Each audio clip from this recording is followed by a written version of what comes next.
I'm Leslie Wooding. The topic that we're going to be discussing today is euthanasia.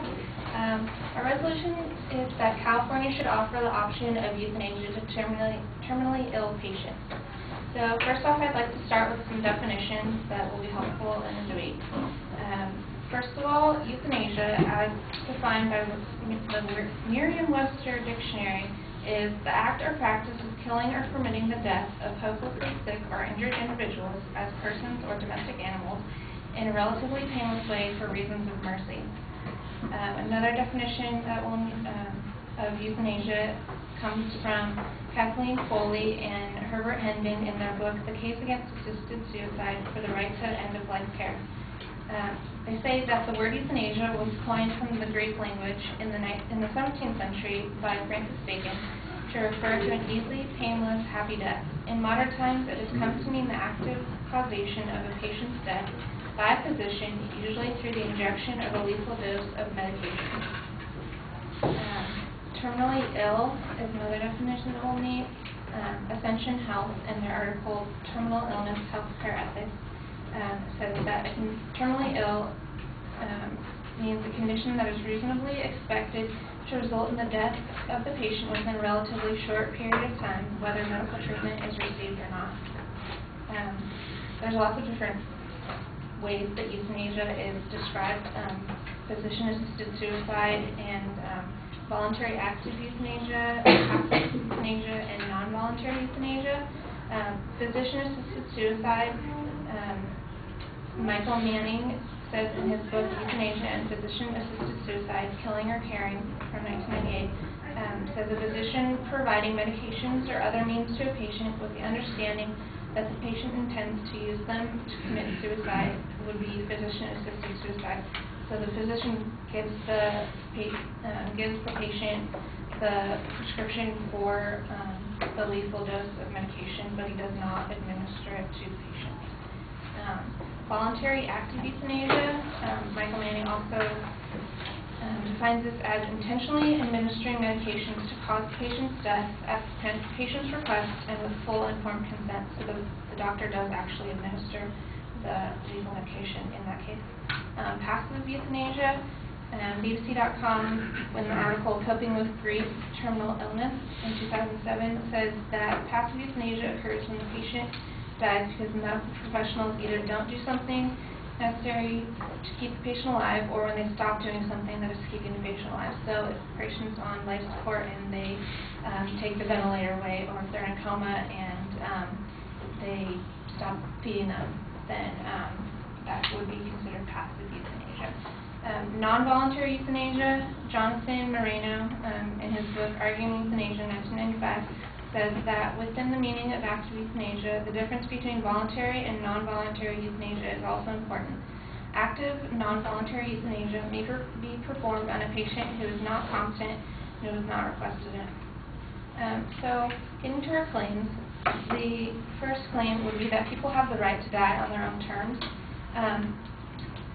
CliffNotes.com, citing the book Euthanasia, The Right to Die, says that those in favor of physician-assisted suicide argue that patients remain in control, administer the lethal drugs themselves, and die by choice with limited pain and suffering.